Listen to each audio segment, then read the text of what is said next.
ఏది అయినా ఆచి చికెన్ మసాలా. ఇరాన్ గడ్డపై అమెరికా సైనికులు అడుగు పెట్టడం దాదాపుగా ఖరారైంది. ఈ నెల 6వ తేదీతో ముగిసే యుద్ధ విరామం గడువు పొడిగింపు అవుతుందా లేదా అన్నది అమెరికా సైనికుల మోహరింపుపై ఆధారపడి ఉంది. మోహరింపు పూర్తయి యుద్ధానికి పూర్తిగా సన్నద్దమైతే విరామం గడువు పొడిగింపు ఉండదు. ఇక మిత్ర దేశాలు ఇతర ఏర్పాట్లకు సమయం అవసరమైతేనే పొడిగింపు ఉండనుంది. అయితే అందుకే ఇరాన్ కూడా చర్చలు జరపడం లేదు, కేవలం సందేశాలను మాత్రమే వింటున్నామని ప్రకటించింది.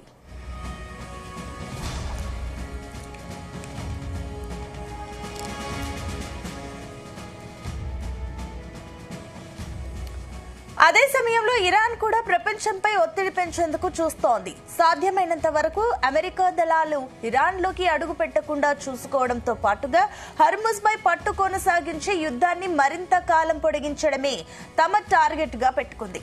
చమురు అందకపోతే చాలా దేశాలకు, ముఖ్యంగా భారత్, చైనా, యూరప్ దేశాలకు ఊపిరి ఆగిపోయినట్టే అవుతుంది. అందుకే ప్రపంచం ఒత్తిడి పెంచితే అది అమెరికాపై ప్రభావం చూపుతుందని ఇరాన్ ప్లాన్. అప్పుడు ఇరాన్ పెట్టే షరతులకు అమెరికా అంగీకరించాల్సి వస్తుంది. ఆ టైం వరకు యుద్ధాన్ని పొడిగించాలని ఇరాన్ అనుకుంటుంది. అయితే అమెరికా దళాలు భూతల దాడులకు దాదాపుగా సిద్ధమైనట్లు తెలుస్తుందన్న వారు అక్కడి నుంచి ఇరాన్ లోకి అడుగు పెడతారన్నది ఇప్పుడు అందరిలోనూ మొదలవుతున్న సందేహం.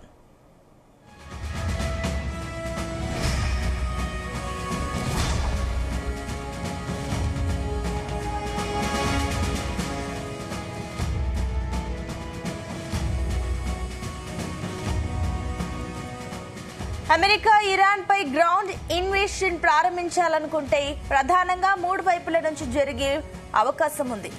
దక్షిణాన పర్షియన్ గల్ఫ్, ఒమన్ గల్ఫ్ తీర ప్రాంతాల నుంచి ఉభయచర దాడుల ద్వారా బందర్ అబ్బాస్, చాబహార్ వంటి కీలక ఓడరేవులను లక్ష్యంగా చేసుకోవచ్చు. పశ్చిమాసియా ఇరాక్ సరిహద్దు నుంచి తూర్పున ఆఫ్ఘనిస్తాన్, పాకిస్తాన్ సరిహద్దుల వద్ద ఉన్న అమెరికా అనుకూల స్థావరాల నుంచి కూడా చొచ్చుకురావచ్చు. అయితే ఇరాన్ భౌగోళికం చాలా క్లిష్టమైనది.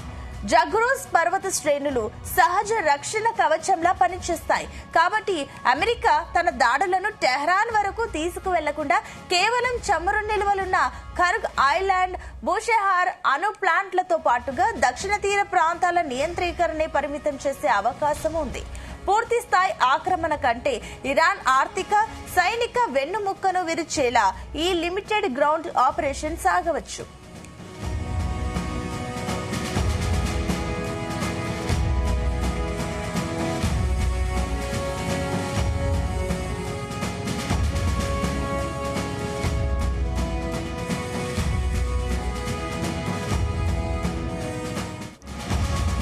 ఈ స్థాయి యుద్ధానికి అమెరికాకు అయ్యే ఖర్చు ఊహాతీతం.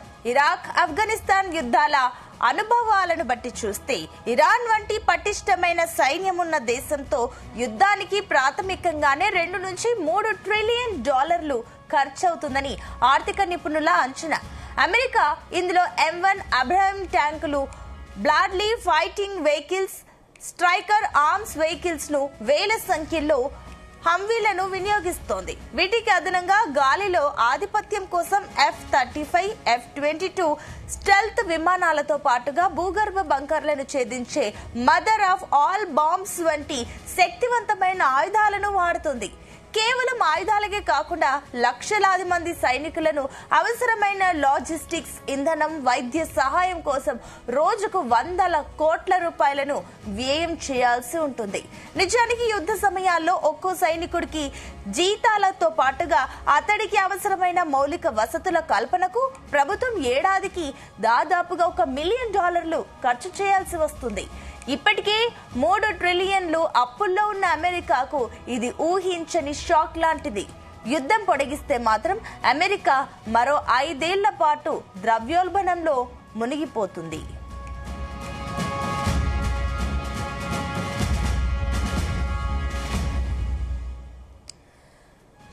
రాజ్యాంగపరంగా చూస్తే అమెరికా కాంగ్రెస్ ఆమోదం లేకుండా అధ్యక్షుడు పూర్తిస్థాయి యుద్ధాన్ని ప్రకటించలేరు.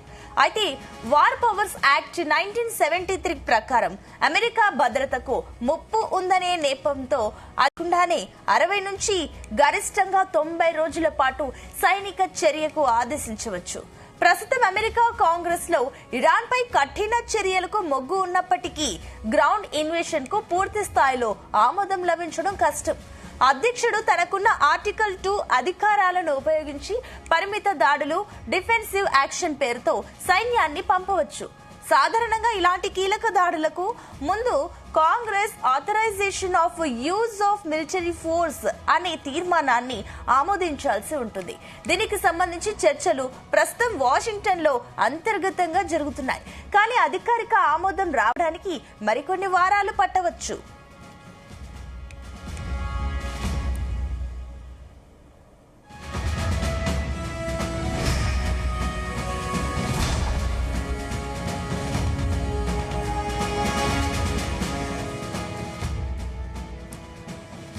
హౌతీలు బాబ్ అల్ మండేబ్ ను బ్లాక్ చేస్తే ప్రపంచ వాణిజ్యం స్తంభిస్తుంది.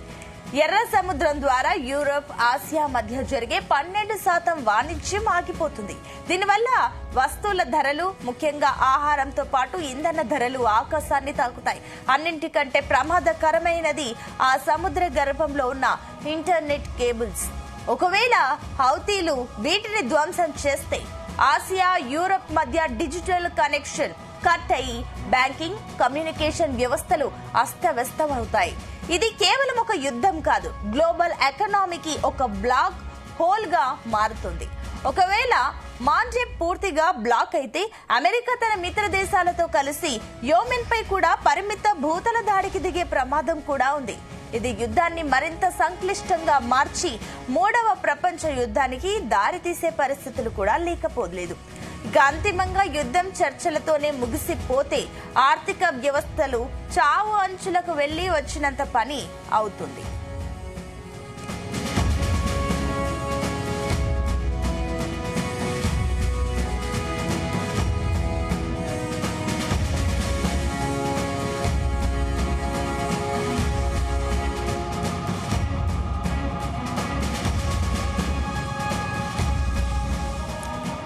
ఇరాన్ గడ్డపై అమెరికా సైనికులు అడుగు పెట్టడం దాదాపుగా ఖరారైంది. ఈ నెల 6వ తేదీతో ముగిసే యుద్ధ విరామం గడువు పొడిగింపు అవుతుందా లేదా అన్నది అమెరికా సైనికుల మోహరింపుపై ఆధారపడి ఉంది. మోహరింపు పూర్తయి యుద్ధానికి పూర్తిగా సన్నద్ధం అయితే గనుక విరామం గడువు పొడిగింపు ఉండదు. మిత్ర దేశాలు ఇతర ఏర్పాట్లకు సమయం అవసరం అయితేనే పొడిగింపు ఉండనుంది. అందుకే ఇరాన్ కూడా చర్చలు జరపడం లేదు, కేవలం సందేశాలను మాత్రమే వింటున్నామని ప్రకటించింది.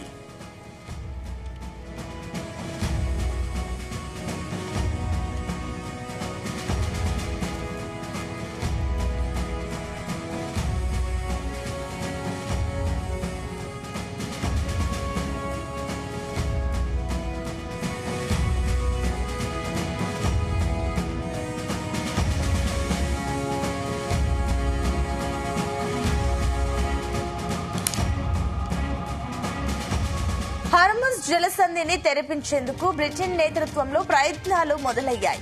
ఇందుకు మార్గాలను అన్వేషించేందుకు ఓ సమావేశం ఏర్పాటు చేయనుంది.